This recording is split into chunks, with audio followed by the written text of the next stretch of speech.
The main challenge with silicon as the substrate for photovoltaics is that silicon is an indirect bandgap material. So that means we need a lot of material to absorb a sufficient amount of sunlight, sufficient amount of photons to create the power we want from the solar cells. So we need a lot of material. We need much more than for thin film solar cells, for example, that are made from direct semiconductors. So a typical silicon solar cell is about 180 microns thick. So that's actually much thicker than a typical thin film solar cell, only being a few microns or even less. That also means we have to pay a price when it comes to energy. And the story there is that because the cell is thick, when we generate an electron hole pair within the bulk of the material, it needs to, on average, travel a long way compared to in a thin film cell to reach the metal contacts that are typically on the front and the back in order to be collected. And because of that, the quality of the material needs to be really high in order for the charge carriers not to just recombine. So this is a very important balance in all silicon solar cells, the balance between recombination and the lifetime of the charge carriers. And in order to optimize the cells in this regard, we need the highest possible quality of the material. The challenge of that is that typically costs a lot of money in the production. So the highest efficiency silicon cells are made from monocrystalline, single crystalline silicon, typically made from the Sokalsky method, where a cylindrical ingot is grown from a monocrystalline seed. That means we only have one crystal, so all the crystal planes are aligned within this material. We don't have any grain boundaries, and that means we minimize the recombination in the bulk.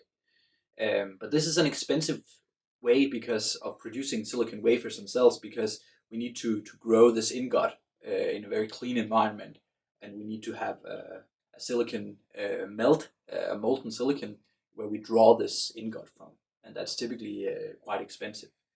And it's more expensive compared to the multicrystalline silicon cells that are cast in a mold.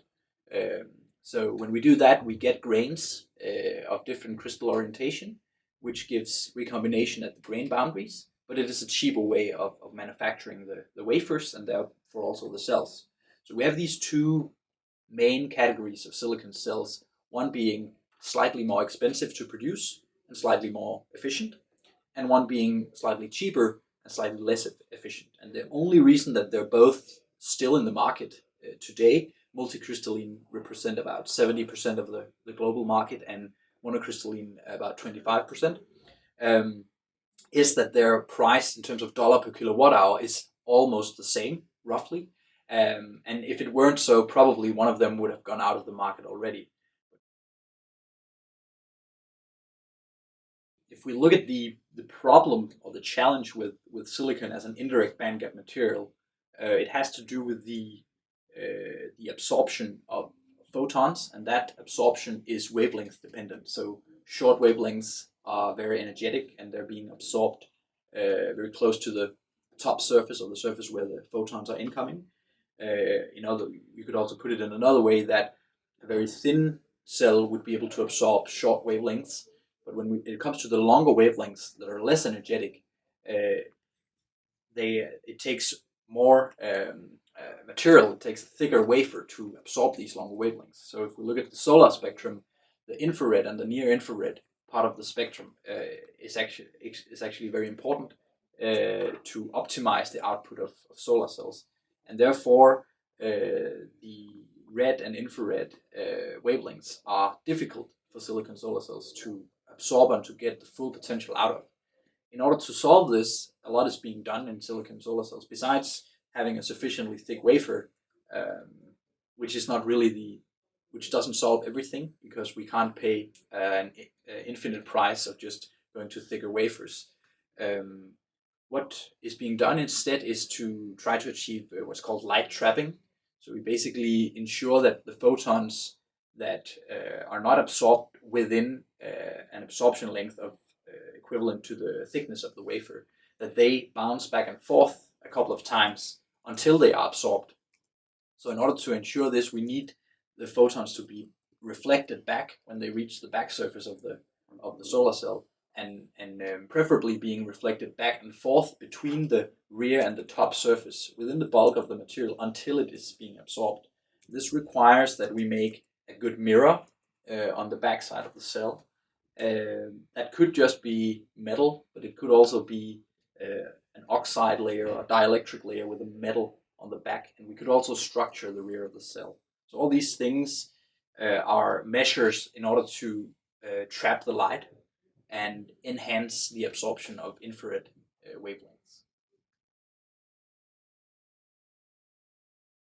If we look at the efficiencies of silicon solar cell, which is of course very important in terms of the output of power that we're all interested in, the theoretical maximum called the Shockley-Quisser limit for silicon solar cells is around 29%, and this is limited by the band gap of the material. You can basically calculate that if you assume that we absorb all the photons that we can with this material, and we use all of this photon energy to create electrical energy, and we collect all of that energy, all of those electrons, we can get that theoretical efficiency.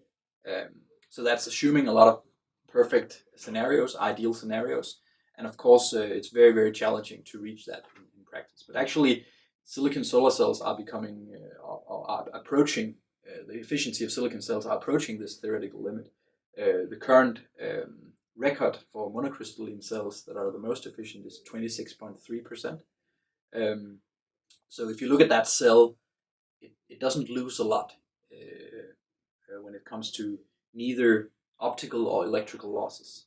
So basically, a silicon solar cell is one big balance between optical and electrical losses. And typically, if you optimize one of the things, it comes in on behalf of another parameter. As an example, if you want a completely non-reflecting surface, you can texture the top surface of silicon in various ways. And I've worked a lot with nanostructures where we can actually texture the cell to be completely black. That means the reflection is zero, essentially zero across the whole solar spectrum. That's of course nice, and it's a very interesting feature with these nanostructures. But when you do that, and if you do nothing else, you've also electrically completely ruined your surface. You've created a much larger surface area with a lot of dangling bonds, and that means a lot of surface recombination. So you enhance the optical properties and you degrade the electrical properties. So you have to do something in addition to that. So if we look at what's been done and what's left to achieve the theoretically maximum possible efficiency of silicon solar cells, what's left is both some optical and some electrical losses that are still present. So even the record solar cells today still have some reflection. Actually, most, even the best monocrystalline cells, if you look at them and if you measure the reflectance, they still reflect a lot of the blue and ultraviolet light. And this is what we attempt to solve with the black silicon nanostructures that makes this reflection actually go away. But in order for that to result in a record efficiency, you also need to passivate the surface really, really well in order not to just lose the electrons that are being, the excess electrons that are being generated from this excess absorption. A lot is also being done on the rear of the cell in order to achieve perfect light trapping. This is challenging because it's quite easy to get some effect. If you make a mirror on the rear, you will see photons with long wavelength bounce back and forth. But in order to make all the available wavelengths be trapped or bounce back and forth sufficient amount of time to actually be collected, to generate charge carriers that are then being collected, requires a very, very high quality material. It also requires a perfect light trapping scheme, which is sometimes hard to realize, even though we know in theory what should be done.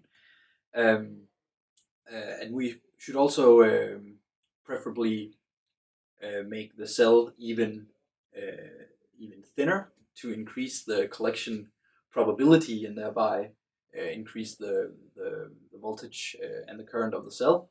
So there are still a few things to be done to really raise this efficiency. Um, when we now talk about making cells thinner, as I said before, there's actually potential gain in the efficiency to be reached here. There's also a reduction in price, of course. The the smaller amount of silicon we can get away with using and still create the high efficiency, the cheaper the production. Um, at least when it comes to raw material usage. But there are some practical limitations that when we get below, say, 100 micrometer thickness, silicon wafers become very hard to handle in an industrial production. Remember, we need to produce thousands of 6-inch silicon cells per hour to get the economies of scale that the silicon industry produce today. So these wafers must be handled very fast, very controlled. That involves robotic arms moving the wafers. It involves large boats and cassettes going into furnaces and different cleanroom environment. And when silicon becomes thinner than, say, 100 micrometer, roughly, it starts acting like a foil and it starts becoming quite fragile. I'm not saying that it's impossible, but it starts to become practically challenging, besides the theoretical considerations of having an optimal thickness. There are a lot of measures actually being put into producing thin silicon wafers, and with that I don't mean thin film silicon as in a few hundred nanometers grown amorphous silicon layer, but I actually also refer to monocrystalline silicon wafers being grown or being produced at a thickness of, say, 50 micrometers, on that order. That's very attractive because that thickness is just enough to get the ideal optical properties if you have perfect light trapping, good texturing, and so on. And it's ideal electrically in order to collect the charge carriers being produced. What's not so ideal, or what's challenging, is how do we produce volumes equivalent to the silicon solar industry today with those thin wafers. So there are a couple of companies and also research activities going into how do we do that. Should we grow a wafer epitaxially from silicon? Should we make wafer production a bit like the multicrystalline production, where we grow, where we cast the wafers in a mold? So instead of growing an ingot that we cut out, maybe we cast each wafer. That would probably make it multicrystalline, but if we make it high quality, then we don't lose anything from sawing the wafers. So that's actually a big topic. How do we avoid the kerf loss in sawing out wafers? So going to thinner silicon cells is a big topic in order to reduce the price. To answer the question of how do we go from the 26.3% record we have now for monocrystalline and up to the theoretical limit, we need to suppress the last piece of reflection that these cells still have. We need to optimize light trapping of long wavelengths. We need even higher material quality so that the bulk lifetime increases. And we need to do whatever we can to passivate the front and rear surface. Passivation really comes down to how can we get away with passivating the whole surface the best way possible while still having electrical contacts that collect the current. And if you look at the record cell from Kaneka, it excels in that the technology is able to create a heterojunction with a very good passivation and collect the current from these surfaces without ruining that passivation. So that's an important point that should be improved even further if we want to reach the theoretical maximum. When we look at multicrystalline cells, that have a record around 22%. Those cells, in addition to all the factors just mentioned for the monocrystalline, have the challenge of the grain boundaries. At the grain boundaries, we have an increased risk of recombination of the charge carriers. So these grain boundaries must be, preferably minimized in the production, but that's hard if you still want to keep the cheap production method of the multicrystalline wafers. These grain boundaries must be passivated. So there's a lot of work going into passivating grain boundaries in multicrystalline material. For example, using hydrogen passivation, where you could incorporate a lot of hydrogen in, say, the anti-reflective coating. Typically, that's a hydrogenated silicon nitride. And then if you, in the production of the cell, of the silicon cell, heat treat it appropriately, you could incorporate or diffuse a lot of hydrogen.